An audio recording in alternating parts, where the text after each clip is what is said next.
मेहुल लखानी हूँ। मैं छत्तीसगढ़ से अयोध्या की पैदल यात्रा पे आया हूँ। न केवल पैदल यात्रा पे आया हूँ बल्कि पीछे की ओर चलते हुए, मतलब बैकवर्ड चलते हुए, उल्टा चलते हुए आया हूँ। अभी हम अयोध्या में हैं। वर्तमान में अयोध्या सनातन धर्मियों का, हिंदुओं का सबसे बड़ा तीर्थ स्थान बन चुका है। और सच कहूँ तो मुझे अयोध्या से कहीं जाने का मन ही नहीं कर रहा है। हालांकि सभी तीर्थ स्थानों का अपना महत्व है, लेकिन उनमें सर्वोच्च स्थान वर्तमान में अयोध्या का राम मंदिर प्राप्त कर चुका है। जब से प्राण प्रतिष्ठा हुई है उसके बाद से ही यहाँ पर रामोत्सव चल रहा है। तो कुछ दिनों से मैं यहीं पर हूँ और बहुत बारीकी से भारत की इस पवित्र धाम की जो भव्यता है, जो सुंदरता है, उसका अध्ययन कर रहा हूँ। तो मैंने बहुत कुछ अनुभव किया है।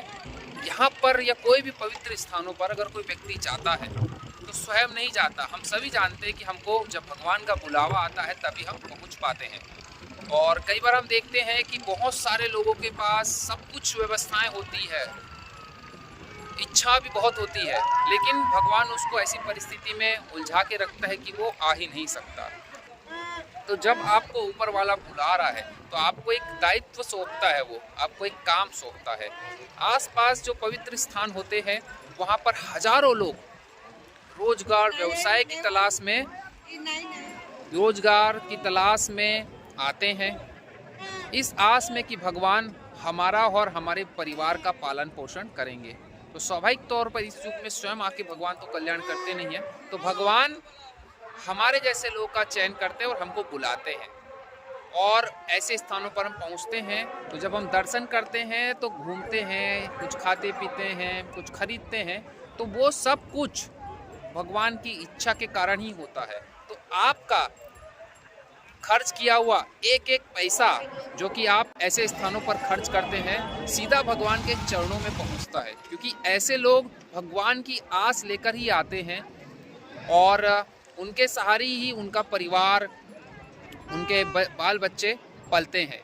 तो स्वाभाविक तौर पर जो भगवान के भरोसे आता है उसको भगवान कैसे भूखा रख सकते हैं। तो भगवान हमारे जैसों को, आपके जैसों को बुलाते हैं ताकि हम आएंगे, भगवान के दर्शन करेंगे, इस पवित्र धाम का पुण्य कमाएंगे, उसके साथ साथ बाकी सब चीज़ें भी करेंगे।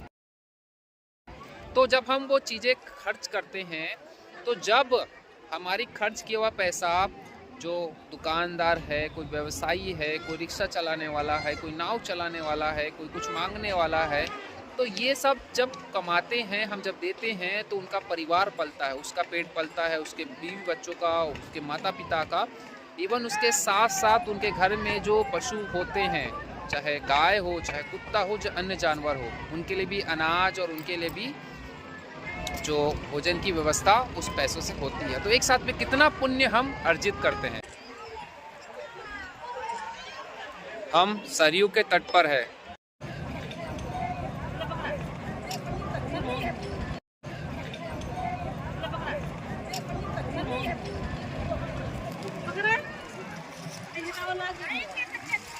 अर्थात अभी हम अयोध्या में हैं और सच कहूँ तो मुझे अयोध्या से कहीं जाने का मन ही नहीं कर रहा है। वर्तमान में अयोध्या सनातन धर्मियों का, हिंदुओं का सबसे बड़ा तीर्थ स्थान बन चुका है। प्रभु श्री रामचंद्र जी की जन्मस्थली अयोध्या में आपका स्वागत है।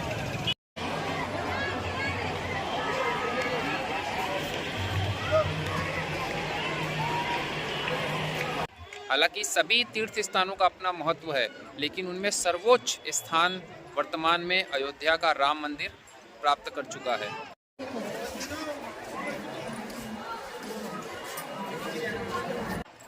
इस कारण से ही जब से प्राण प्रतिष्ठा हुई है उसके बाद से ही यहाँ पर रामोत्सव चल रहा है।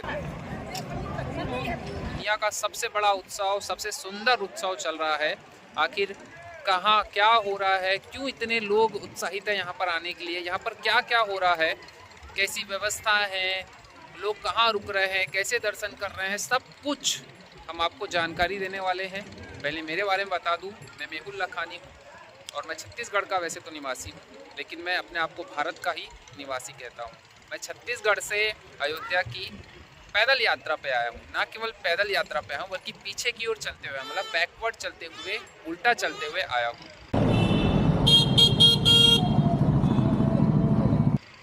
और अब जब आया हूँ तो अब मन ही नहीं कर रहा है वापस जाने का। तो कुछ दिनों से मैं यहीं पर हूँ और बहुत बारीकी से भारत की इस पवित्र धाम की जो भव्यता है, जो सुंदरता है, उसका अध्ययन कर रहा हूँ। तो मैंने बहुत कुछ अनुभव किया है जो कि मैं आपको अगले वीडियो में बताऊँगा। इस वीडियो में आपको मैं महत्वपूर्ण बात बताने वाला हूँ जो कि वर्तमान में मैंने अनुभव की है कि यहाँ पर या कोई भी पवित्र स्थानों पर अगर कोई व्यक्ति जाता है तो स्वयं नहीं जाता। हम सभी जानते हैं कि हमको जब भगवान का बुलावा आता है तभी हम पहुँच पाते हैं, ऐसा हम सभी मानते सनातनी। और कई बार हम देखते हैं कि बहुत सारे लोगों के पास सब कुछ व्यवस्थाएं होती है, इच्छा भी बहुत होती है, लेकिन भगवान उसको ऐसी परिस्थिति में उलझा के रखता है कि वो आ ही नहीं सकता। और जबकि कोई सामान्य व्यक्ति रहा, कोई गरीब रहा, उसने इच्छा जाहिर की और तुरंत वो पहुंच जाता है। तो इसमें अमीर गरीब और किसी भी प्रकार से कोई लेना देना नहीं है, बस ऊपर वाले की इच्छा इसमें होनी चाहिए। तो जब आपको ऊपर वाला बुला रहा है तो आपको एक दायित्व सौंपता है, वो आपको एक काम सौंपता है। आसपास जो पवित्र स्थान होते हैं वहाँ पर हजारों लोग रोजगार व्यवसाय की तलाश में आते हैं, इस आस में कि भगवान हमारा और हमारे परिवार का पालन पोषण करेंगे।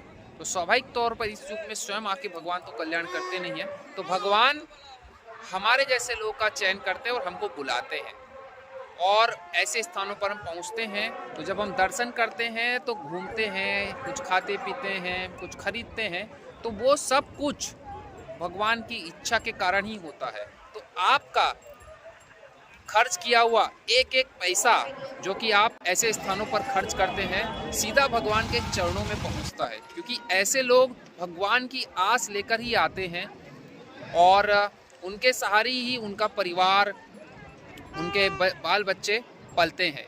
तो स्वाभाविक तौर पर जो भगवान के भरोसे आता है उसको भगवान कैसे भूखा रख सकते हैं। तो भगवान हमारे जैसों को, आपके जैसों को बुलाते हैं ताकि हम आएंगे, भगवान के दर्शन करेंगे, इस पवित्र धाम का पुण्य कमाएंगे, उसके साथ साथ बाकी सब चीज़ें भी करेंगे।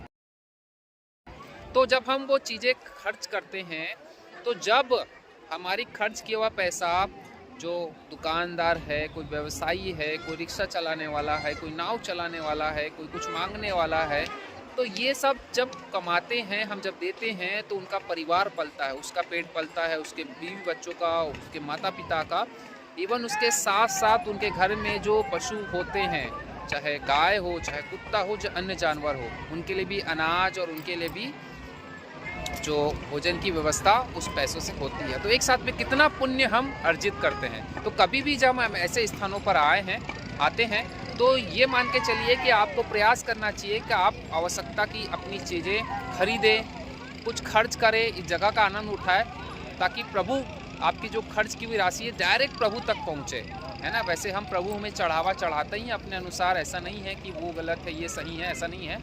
हम वहाँ पर भी चढ़ावा चढ़ाते हैं और ऐसे हजारों लोगों को भी हमको किसी न किसी रूप में ये बात देखना है, क्योंकि ये सब भगवान के भरोसे ही है और हमको बुलाया भी भगवान ने शायद इसलिए ही होता है। तो जब हम मंदिर में भी दान करें और ऐसे स्थानों पर भी खरीदी करें, तो यही मेरा अनुरोध है आप सभी से कि आप आए। और एक बात ये भी होती कि ऐसे स्थानों पर बहुत बिरले पहले की बात होती थी, जब ऐसा युग था, ऐसे लोगों का शासन था, लेकिन अभी ऐसा हो गया कि कोई भी चीज़ आपको ज़्यादा पैसे में नहीं मिलती, या तो मीडियम पैसे मिलेगी या तो बहुत सस्ते में मिलेगी, और हर चीज़ मिल जाती है आपको, एक ही स्थानों पर आपको सब चीज़ें मिल जाती है। तो बहुत ही अच्छा है, चीज़ें आप खरीद के लोग ज़्यादातर लेके भी जाते हैं, और वास्तविक रूप में जो यात्रा का आनंद है मेरे ख्याल से वही उठाते हैं। जो सामर्थ्यवान है वो ज़्यादा करते हैं और जो कम है उसको कम करना चाहिए, जो गरीब है उसको उसके अनुसार। पर मैंने जो देखा है वो गरीब ज़्यादा खर्च करता है, और इस कारण से गरीब सबसे ज़्यादा मेरे ख्याल से मैं मानता हूँ कि गांव का जो रहने वाला व्यक्ति सुखी रहता है, क्योंकि ऐसे स्थानों पर जाकर वो भरपूर आनंद उठाता है। ऐसा गरीब अमीर ऐसा कुछ बिलोंग नहीं करता, लेकिन जो अनुभव मैंने आपके साथ में साझा किया है, तो आपका दिया हुआ एक एक रुपया, एक एक पैसा यहाँ स्थानों पर जो खर्च किया हुआ रहता है वो भगवान के चरणों में सीधे पहुँचता है। तो इस बात का हमें ध्यान रखना है और इस प्रकार से ऐसे तीर्थ स्थानों पर आना है। क्योंकि हमको बुलाया गया भगवान द्वारा। और आनंद उठाइए। जय श्री राम।